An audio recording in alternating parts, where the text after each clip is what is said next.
kuzoita secret pakati pake nemumwe wake. Kumashure kwesoko waiti zvese zvavanzwa kunze, wewe uchitaurira murume wako, waichudza mukadzi wako, and then all of a sudden you changed. Zvokuti mumwe wako anotozvifila kuti apane something is not right, pane chiri kuvanza murume kana mukadzi wangu. Chingave chii chinokonzeresa kuti izvozvo zvinge zvichiitika mukati meimba, kuti pazova pane secret ipo pambenge pasina? Right. Ndinoona sekuti pane pfungwa kana kuti pane vanhu vanogona vakambotaura maererano nezvenyaya yekuita secret. So zvazvinoita ndezvekuti mumwe munhu anogona kunzwa zvakamboitika kuti inozaininika ndakatona zviri right kuzviraramira usingaudze mukadzi audziwe nyaya dzese anditika mukadzi aiwa ukatongoudza mukadzi zvese apa mbacho apaite unongogara weda, but ini nditone sekuti secret ikatongovapo pakati pavanhu vaviri, relationship kana kudanana kwavanhu vaviri pakutosheka.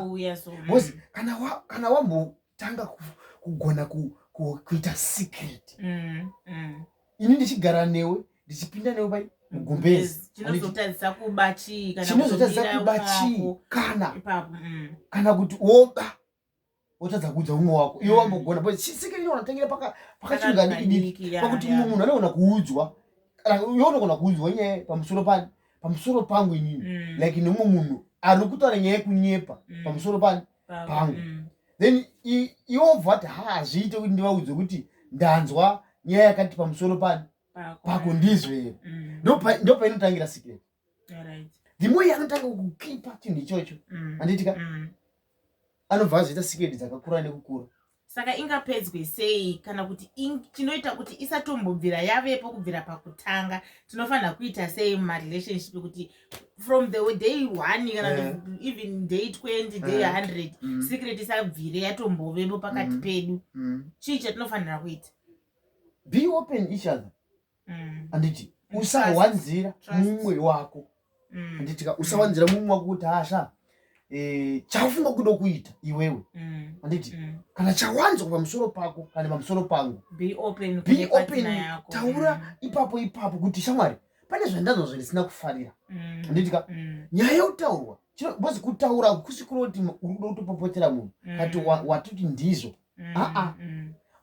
ukadzidza kudaro secret inodini inopera, and trust inoramba iripo pakati penyu, because the moment yangopera trust ndopanotanga kuita masecrets mukati meimba. So let's keep on trusting. I don't know muri kuzvionawo sei kwamuri kuona muri ikoko, whether kuYouTube or Facebook. Tiudzewo maonero enyu kuti ndizvo here zvatiri kutaura kuti maonero edu atiri kuita kuti zvakanaka kuti tinge tisina secret pakati pedu, nekuti kuti tinge tigare tichifara mumba medu nekutrustana every time. Hatifanira kunge tine masecret atombodiwi zvamuchose. Bozi ukakuita secret imba yako inonga unozviurayira imba, unozviurayira imba wega, unozviurayira imba wega, unozviuraya also kuti zvauda kuitirwa nemurume wako zvakawanda anozviuraya, anditi. Saka nyaya yekuti secret iri pavanhu vaviri, mukadzi hafaniri kuwa nesecret kumurume wake, murume hafaniri kuita secret kumukadzi wake. Kana vanhu vakagara zvakadaro zvese zvinofamba zvakanaka, munogara zvakanaka. Thank you very much for watching, guys. Ndokutendai kune vese vakwanisa kuona video rino kusvika pari zvino. Please follow us kana muri kutona tiri ku Facebook neku YouTube, subscribe kuti muzokwanisa kuona video ndatichaisa next. Ndokumbira support yenyu yakatikoshera vana vedu.